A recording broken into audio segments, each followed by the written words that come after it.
हरे कृष्णा, राधे राधे। मेरे प्यारे दोस्तों, आप आ गए हैं अपनी प्यारी सौम्या किशोरी के साथ एक नए कदम और एक नए विचार के साथ।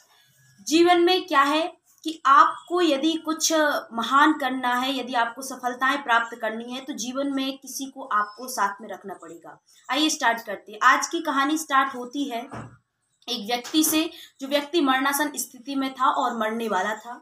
उसके कुल 3 बच्चे थे, 2 लड़के और 1 लड़की। और उसने अपनी वसीयतनामे में लिखा, एक कॉपी में और एक पेज में वो लिख करके गया था कि जो मेरी संपत्ति है, उस संपत्ति का आधा हिस्सा मेरे बड़े बेटे को दिया जाए और जो चौथा हिस्सा है वो मेरी छोटे बेटे को दिया जाए और संपत्ति का 5वां हिस्सा मेरी बेटी को दिया जाए। इस प्रकार से वह लिख करके गया था। और जब वह खत्म हो गया, फिर उसकी वो वसीयतनामा पढ़ा गया और उस वसीयतनामे में जो सब चीज़ें लिखी थी बच्चों ने देखी और बच्चों ने सोचा कि चलो संपत्ति का बंटवारा कर लेते हैं। पूरी पंचायत को बुलाया गया, पूरे गांव में पूरी पंचायत एकत्रित हुई और संपत्ति में कुल क्या था, कुल टोटल 19 ऊँट पूरी संपत्ति में थे और वगैरह कुछ भी नहीं था, ना जमीन थी ना कुछ, सिर्फ 19 ऊँटों का बंटवारा होना था। बच्चों ने भी दिमाग लगाया कि कैसे बंटवारा हो जाएगा 19 ऊँटों का, लेकिन था कि पिताजी लिख करके गए हैं तो उन्हीं के हिसाब से यह बंटवारा होगा।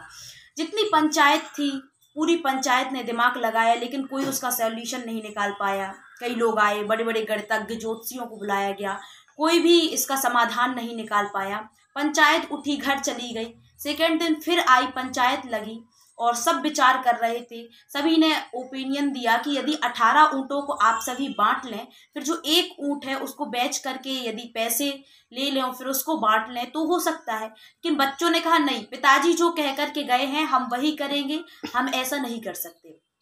अब पंचायत ने कहा अब क्या करें।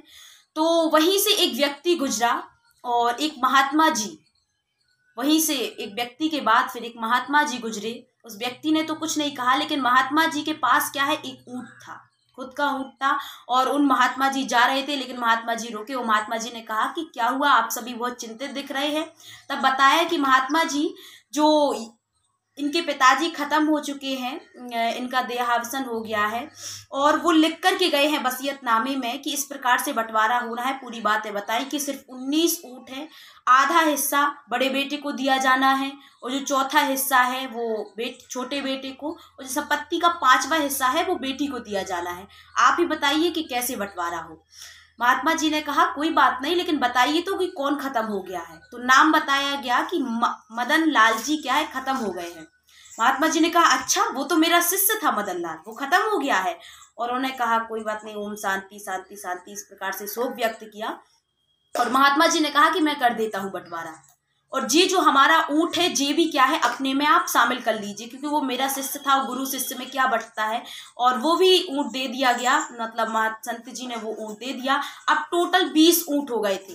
अब बंटवारा शुरू हुआ, जो संपत्ति का आधा हिस्सा था, मतलब ऊँटों का आधा हिस्सा किया गया। तो टोटल 10 हिस्से, मतलब 10 ऊँट बड़े लड़के को दिए गए और संपत्ति का फिर 20 का चौथा हिस्सा कितना होता है, 4 पंचे 20, मतलब 5 ऊँट छोटे बेटे को दिए गए और 20 का 5वां हिस्सा, 5 चौके 20, मतलब 4 ऊँट छोटी बेटी को दिए गए।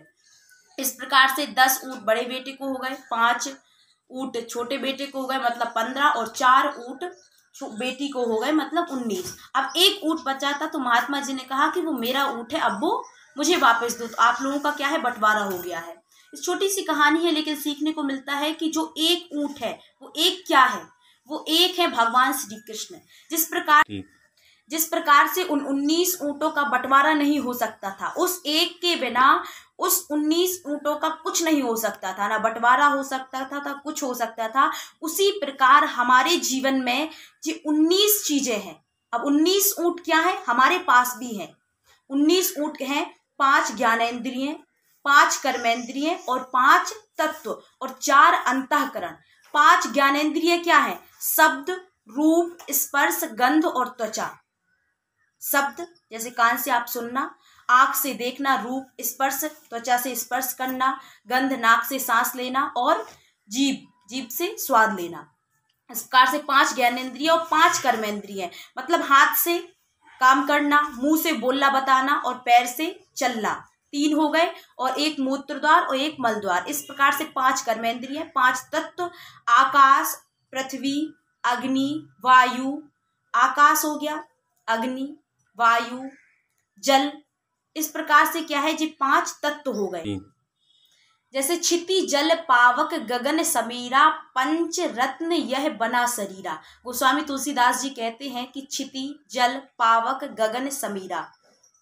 क्षिति मतलब होता है पृथ्वी, क्षिति जल, जल मतलब जल, आकाश और अग्नि और वायु। इस प्रकार से 5 तत्व हो गए, और 4 अंतःकरण मतलब मन, बुद्धि, चित्त, अहंकार। यह 19 ऊंट है, हमारे पास भी हैं। और जब तक इस शरीर का न सुख प्राप्त हो सकते हैं, शरीर को कोई भी चीज, न संपत्ति है, कुछ भी, न सफलताएं हैं, जीवन में आपको कहीं भी शांति नहीं मिल सकती है जब तक वो एक नहीं मिल जाता, मतलब भगवान श्री कृष्ण नहीं मिल जाती। और ना उनका बंटवारा नहीं होता, क्योंकि उस एक ऊंट का जो साधु के पास था उसका बंटवारा नहीं हुआ था, सिर्फ 19 ऊंटों का बंटवारा हुआ था। ना एक वह बंटवारा होता है, ना मिलता है, सिर्फ आपके साथ वो रहता है, तो जीवन में आपके साथ खुशी रहती है। इसलिए हमेशा भगवान के साथ में और कर्म करते जाइए, भगवान का साथ हो, ईश्वर का आशीर्वाद हो और आपका कर्म हो, फिर जीवन में आपको हमेशा सफलताएं मिलेगी। इसी के साथ मैं सौम्या किशोरी आपसे विदा लेती हूँ, और अंत में यही कहना चाहूंगी